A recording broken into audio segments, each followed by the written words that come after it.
مغل ایمپرس کا ہمارے جو پورا رین تھا نا، وہ میرے لیے ایک پیراڈاکس ہے، جہاں پہ ہمیں اس طرح کے مزار ملتے ہیں، ان کے top of the architecture, in top of the world ہم ان کو دیکھتے ہیں، وہیں ان کا ڈاؤن فال ہمیں وہ ایک کڑوا سچ ہے جو مسلمانوں کو ہمیشہ اگلنا پڑتا ہے، اور ان کا بھی ڈاؤن فال ہمیں وہی چیز سکھاتا ہے جو پہلے کے مسلمانوں کا تھا، ان فائٹنگ۔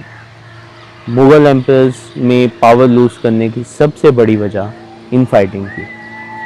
باپ بیٹے کو قتل کر دیتا تھا، بیٹا باپ کو قتل کر دیتا تھا، بھتیجوں میں آپس میں لڑائی ہوتی تھی، چاچوں میں لڑائی ہوتی تھی۔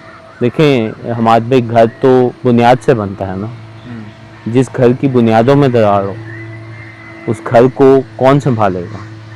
اسے پھر کسی چیز کی ضرورت نہیں ہے گرنے کے لیے، اسے ہلکا سا دھکا دیا جائے تو وہ گر جائے گا۔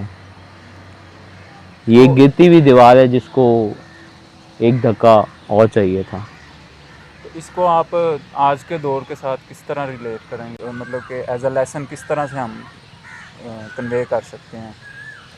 ہماری ریاستیں تھیں کیوں ختم ہو گئیں، کیوں وہ سروائیو نہیں کر سکیں؟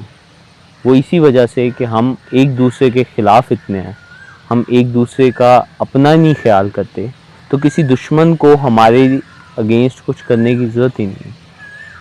اگر ہم اتنے مضبوط ہو جائیں گے تو کسی دشمن کو ایفرٹ بھی کرنی پڑے گی، اور جب وہ ایفرٹ کرے گا تو اسے ٹکر ملے گی اس پوری جگہ سے، جی اس بھائی، پوری۔ ایسے کون سے پوائنٹس ہیں مطلب کہ سنسیریٹی جو ہے وہ آپس میں جو ہے وہ اس کی کمی ہے، یا کہہ لیں کہ قومی اتحاد یا ایز اے مسلم کمیونٹی ایک اتحاد کی، یونٹی کی ضرورت ہے، اس میں کمی ہے، اس میں ڈفرینٹ جو ریزنز ہیں وہ کیا آپ کو لگتا ہے کہ کون سی ریزنز ہیں جو؟ ہمارے ہم سب مسلمان ہوتے ہوئے بھی مسلمان نہیں ہیں، ہم میں وہی برائیاں ہیں جو کسی ایک نان مسلم یا کسی ایک کافر میں ہوں گی۔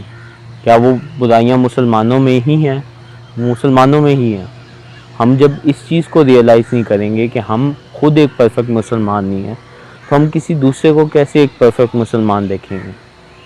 پہلے ہمیں اپنے اندر جھانکنا ہے، اپنے اندر کی چیزیں ٹھیک کرنی ہے، پھر کسی دوسرے کو بہتر مسلمان بنانا ہے۔ اور جب تک ہم یہ نہیں جان لیں گے کہ ہم بہتر مسلمان ہیں یا نہیں ہیں، تب تک ہم ایک دوسرے کے ساتھ اسی بات پہ لڑتے رہیں گے کہ تم مسلمان ہو یا میں مسلمان ہوں۔ تو اٹ یہ مینس کہ یہ انڈیویجول یہ لیول پہ یہ ایک بہت اچھی اگزامپل ہے جو ہمیں دکھاتی ہے کہ اتنا بڑا آرکیٹیکچر ایک ایسے شہر میں موجود ہے، جو کہ ہمیں صرف دکھاتا ہے کہ وہ کتنے بڑے رولرز تھے، لیکن جب انگریز آئے تو سب سے پہلے ہار ماننے والے بھی وہی لوگ تھے، اور آج وہ تاریخ کا حصہ بنے ہیں ہمارے سامنے۔ اور وہ صرف تاریخ کا حصہ رہیں گے، اور آہستہ آہستہ تاریخ بھی انہیں بھلا دے گی۔ فول می ٹوائس شیم آن می۔